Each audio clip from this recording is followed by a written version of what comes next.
assez inattendu de vous voir ce soir, Jacques Toubon, car l'invitation a été lancée, il n'y a pas de secret, il y a un peu plus de 15 jours.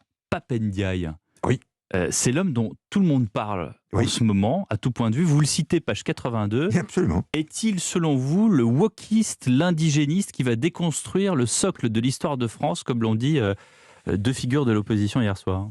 Bien entendu, ce qui a été dit hier soir, et notamment ce que vous citez à l'instant, concernant Pape, je dis Pape parce que je le connais bien Oui. depuis moins une dizaine d'années, euh, c'est ça s'appelle en français des insanités, c'est-à-dire des choses qui relèvent de la folie.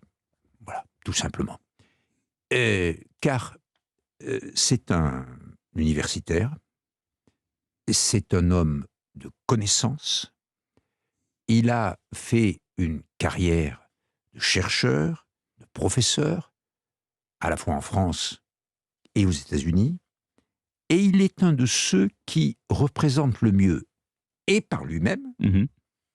et par l'enseignement qu'il a dispensé des deux côtés de l'Atlantique, par la reconnaissance qu'il a eue, et depuis l'année dernière, comme directeur du Musée national de l'histoire de l'immigration, dont j'ai été le fondateur, il est représentatif de ce qu'est et de ce que je dis dans ce livre d'une certaine façon.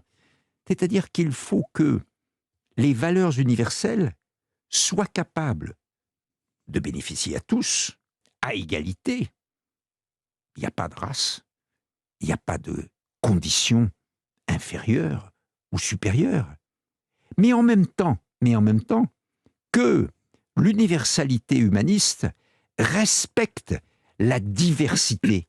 Et l'identitarisme que je dénonce dans ce livre, Oui. ce n'est pas du tout cette diversité. Et c'est pour ça que je le cite en disant, et la phrase est explicite, l'antiracisme contemporain dans l'ensemble ne tourne pas le dos à l'universalisme.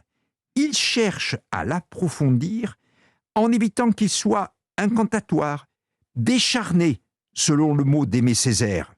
C'est un pragmatisme, faire reculer les discriminations, plutôt que s'épuiser à extirper le mal de la tête des racistes. Je trouve que ce que j'écris dans mon livre, ce que j'ai fait notamment avec la création du Musée national de l'histoire de l'immigration, ce que j'ai fait comme maire du 13e arrondissement, où je rappelle que le 13e arrondissement, c'est le monde entier, Mhm. et pas seulement les personnes d'origine chinoise. Oui, le Eh bien, Chinatown. ce que j'ai essayé de faire, et ce que je le ressens exactement comme Pape, et je trouve que c'est encore une fois une insanité complète de le décrire ainsi. Je pense, car vous avez vu que dans mon livre, je dis qu'une des solutions des difficultés que je décris, c'est l'enseignement, c'est l'éducation, et je pense qu'un homme comme Pape peut parfaitement introduire dans notre système d'enseignement, et notamment dans l'enseignement secondaire, ces principes qui sont à la fois au confluent de l'universalité et de la diversité, et de faire en sorte que ce qui est le but d'une société comme la nôtre,